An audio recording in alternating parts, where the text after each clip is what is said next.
Hello, Laurie. How are you? Hi, Bob. Fine, thanks. How are you? I'm hot. Just like Australia, then. Oh yeah, absolutely.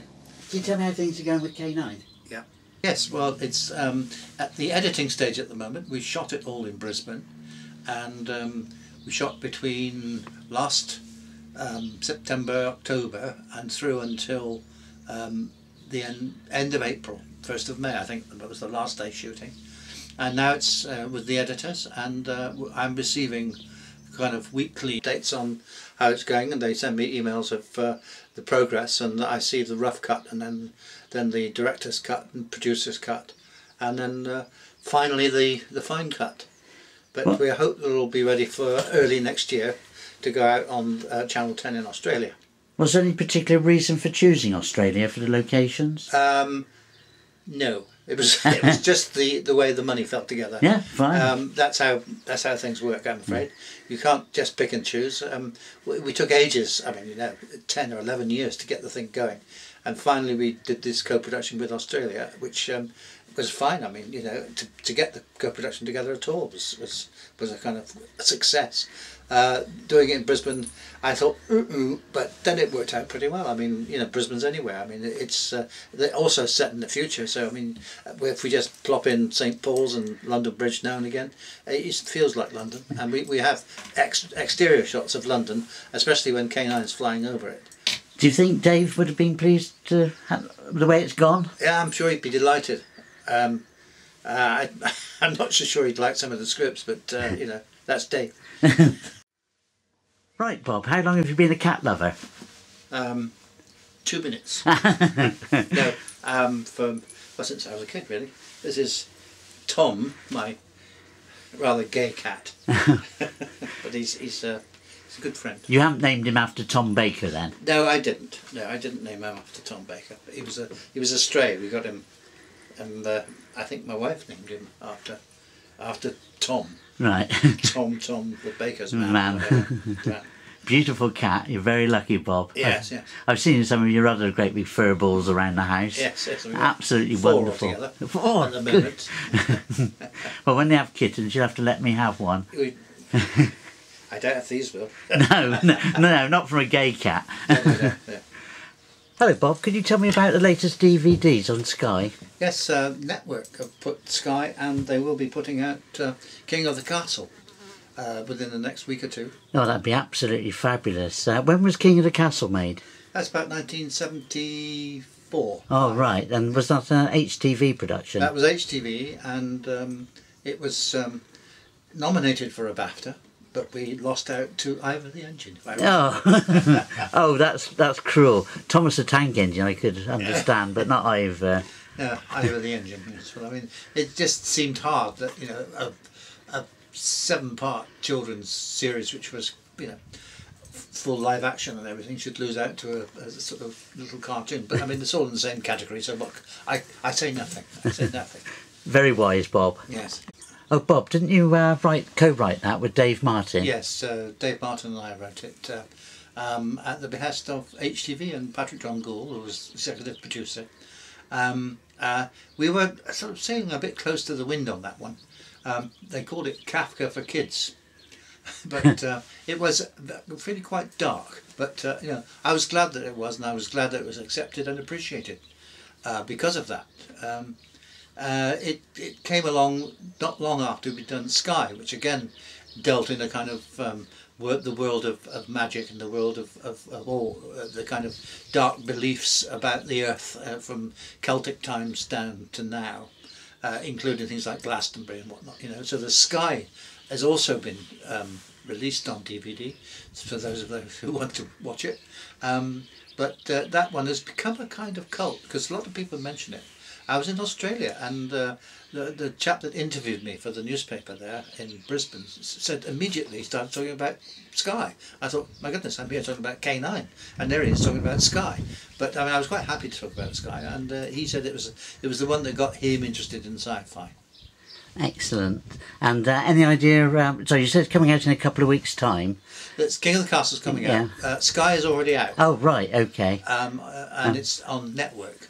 Right. And it's I'm not gonna give them free advertising, but you know, I was so pleased that it was put out, because there were some terrible versions of it on the internet which you download, but they were really bad. I mean, all the kind of well, it was just bad. It was just grainy and nasty. Oh, Bob, can you tell me how long you've been writing from your shed for? Well, several years actually. I had a shed in the previous house I was in, and I liked it very much, so I bought something rather more grand, which is a kind of summer house really. And I just find that I like to get away from the house, get away from dishes and possibly housework that I might have to do.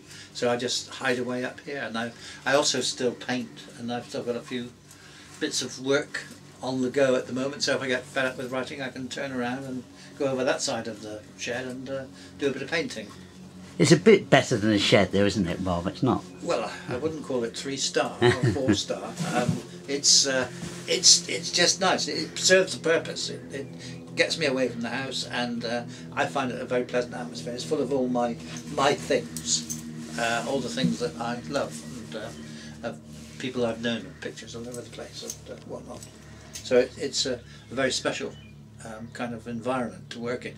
And the other thing, of course, is that Dave and I used to work in a barn, because we converted his barn up about. I used to work about 5 miles from here. He had a big manor house with a couple of barns, and we converted one of the barns to write in.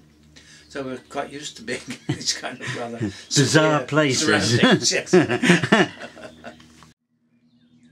Bob, can you tell me how you first got involved with Wallace and Gromit?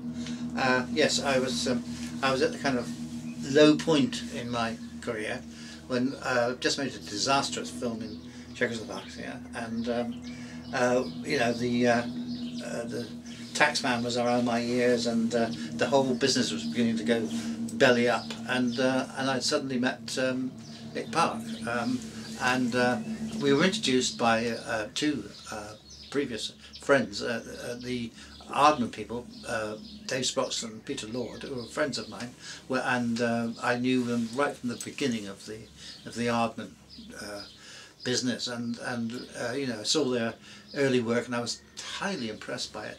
And the other guy was the head of BBC Two's animation department, which was suddenly put together in early 80s, and he was a director that I'd worked with on the very first things I'd ever done, and they said that maybe Nick could use a writer to help him write a new script for the BBC, and they both suggested me quite separately, and so obviously they put us together to see if we got on, and even looking through windows at us when we were talking, two-way mirrors sort of.